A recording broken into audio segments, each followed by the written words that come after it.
Salut les amis, je suis très content d'être là avec vous. Comme vous le savez, à Géopolitique, je suis Mark Love Gloire. Aujourd'hui, je vais vous présenter cette émission autour de la guerre en Ukraine où Poutine instaure la loi martiale. D'abord, il faut dire c'est quoi la loi martiale. La loi martiale, c'est l'instauration dans un pays d'un état juridique d'exception au sein duquel l'armée assure le maintien de l'ordre à la place de la police ou en collaboration avec celle-ci. La loi martiale a été instaurée dans le cadre de la guerre russo-ukrainienne. Il faut dire que la guerre russo-ukrainienne est un important conflit post-soviétique militaire et diplomatique opposant la Russie et les forces séparatistes pro-russes à l'Ukraine. Il a commencé en février 2014 à la suite de la révolution ukrainienne de la dignité. C'est initialement concentré sur le statut de la Crimée et de certaines parties du Donbass, internationalement reconnues comme faisant partie de l'Ukraine.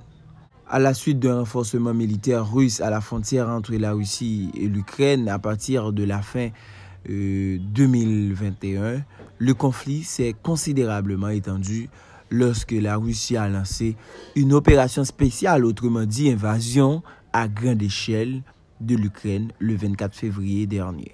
Les 8 premières années du conflit ont inclus l'annexion de la Crimée par la Russie en 2014 et la guerre du Donbass depuis 2014 entre l'Ukraine et les séparatistes soutenus par la Russie, ainsi que les incidents navals, la cyberguerre et des tensions politiques.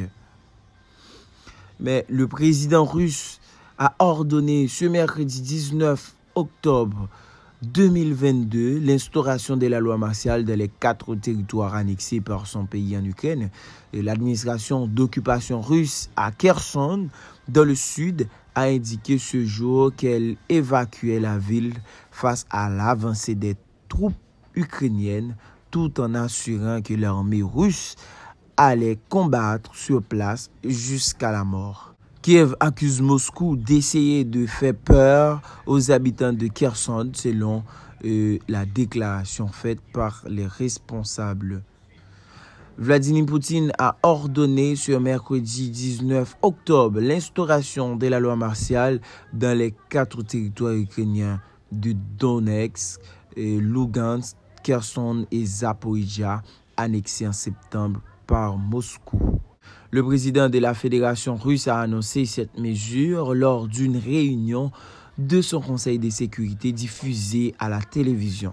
Le Kremlin a ensuite publié un décret annonçant l'entrée en vigueur de la loi martiale dans les 7 territoires à partir de la nuit de mercredi à jeudi à minuit. Je voudrais vous rappeler que dans la République populaire de Donetsk, la République populaire de Luhansk, ainsi que dans les régions de Kherson et de Zaporizhia, un régime de loi martiale était déjà en vigueur avant leur rattachement à la Russie. Ce que nous laissons maintenant, c'est que nous formalisions ce régime dans le cadre de la législation russe, affirme Vladimir Poutine. Vladimir Poutine a justifié cette mesure en affirmant que Kiev refusait de négocier avec Moscou et continuait selon lui à bombarder la population civile dans ces régions. Les néo-nazis ukrainiens utilisent ouvertement des méthodes terroristes. Ils envoient des groupes de saboteurs sur notre territoire, a-t-il ajouté, en dénonçant notamment l'attaque contre le pont de la Crimée et des infrastructures nucléaires sans préciser lesquelles.